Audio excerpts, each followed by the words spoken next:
So, welcome back to this week's market update. Today is Friday, December 15th, 2023, and we had a very exciting week with a Fed meeting and tons of really important economic data. So, we'll jump right in here.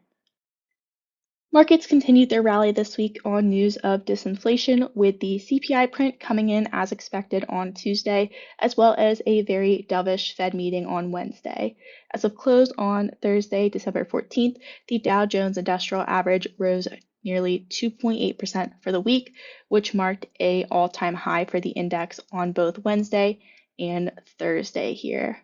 On the other hand, we saw the S&P 500 and the Nasdaq both rise about 2.5% for the week. They are coming up pretty close to their all-time highs, and we also saw the Barclays Aggregate Bond Index rise about 2.1% on the week. In perhaps the most consequential meeting of 2023, the December Fed meeting came as a very dovish surprise, as Fed Chair Jerome Powell discontinued the conversation of further rate hikes. In fact, his comments even indicated that the Fed is actively discussing the timeline of potential rate cuts in 2024, and he also said that they will likely begin rate cuts before inflation hits 2% because of the lag in monetary policy. So, also, alongside that, we had the Summary of Economic Projections, which comes out at every other Fed meeting here. So that gives us a lot of insights into where the Fed members' heads are at in terms of rate expectations. So here you can see the median Fed funds rate expected to end 2023 exactly where it was. And when you look at the range, you can see that every single Fed member believed that the Fed funds rate should end exactly where it was for 2023. Other indicators here, you can see the change in real GDP expected in 2023 moved up quite a bit from September's projection. The unemployment rate, largely the same here, and also inflation. The expectations for inflation moved down quite a bit from September. So really important stuff, and we'll take a look at the dot plot next. So also in the Summary of Economic Projections, we get the classic dot plot. So this shows the FOMC participants, basically the voting members of the Fed, their assessment of appropriate monetary policy and where the Fed funds rate should be. So here you can see, like I just said, unanimously they agreed that the Fed's funds rate should end 2023 at the current range that it's at.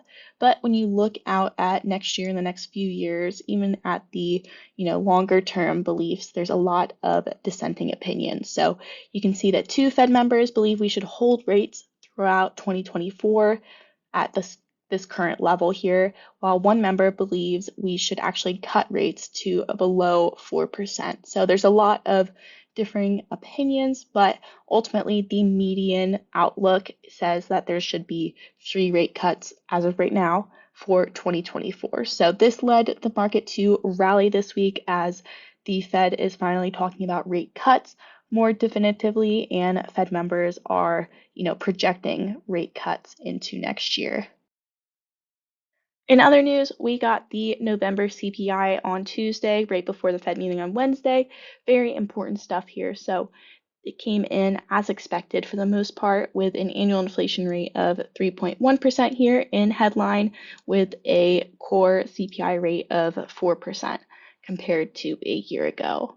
On a monthly basis, inflation on both the headline and core CPI rates showed more modest increases, but headline inflation increased at 0.1%, while core CPI increased at 0.3%, on track with expectations as well. More importantly, it was a huge determinant probably in the Fed's call to discontinue any rate hikes and actually start talking about rate cuts. So they're seeing this moderating inflation. It's really on its way down, and we expect it to continue falling as shelter inflation moderates as well. So really interesting stuff, and we'll take a look at kind of what was behind the CPI report next. When we look a little bit behind the scenes of the November CPI report here, you can see that headline rate 3.1%, as well as the core rate of 4% here, still running quite high above the 2% rate. But when we look lower into what is driving them, you can see shelter, the largest portion of the pie that makes up the CPI index, is still up 6.5% from a year ago. So lots of inflation there, but that is moderating, so that's a good sign.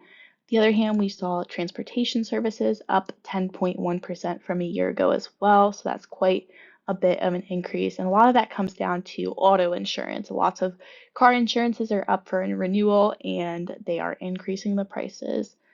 On the other hand, we saw deflationary pressures on the energy categories down 5.4% from a year ago. Although this category can be quite volatile, that is good for consumers here.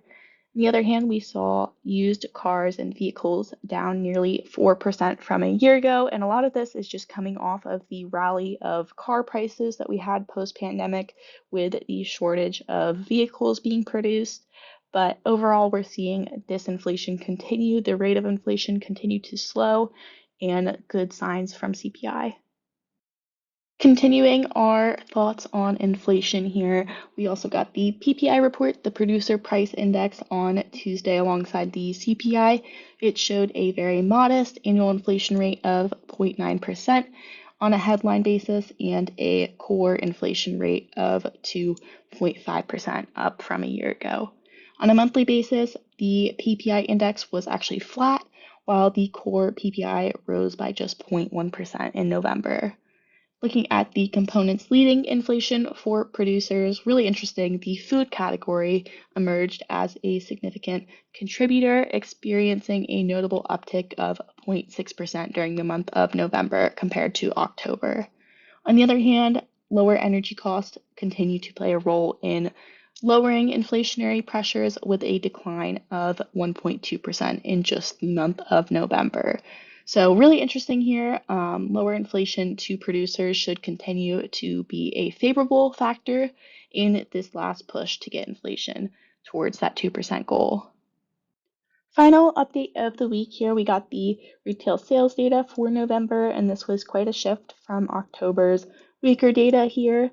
November retail sales showed a monthly increase of 0.3%, and that included increases in all categories except for general merchandise. And you can see that trend continued over the last few months since September, that the demand for general merchandise, goods, those sorts of things, people are kind of over buying more things and they're buying more larger ticket items like auto. Here you can see great month of growth for cars, and they're also preferring to spend more on services. So really interesting insights as we head into the holiday season, see what consumers are spending on and see how that might affect our portfolios.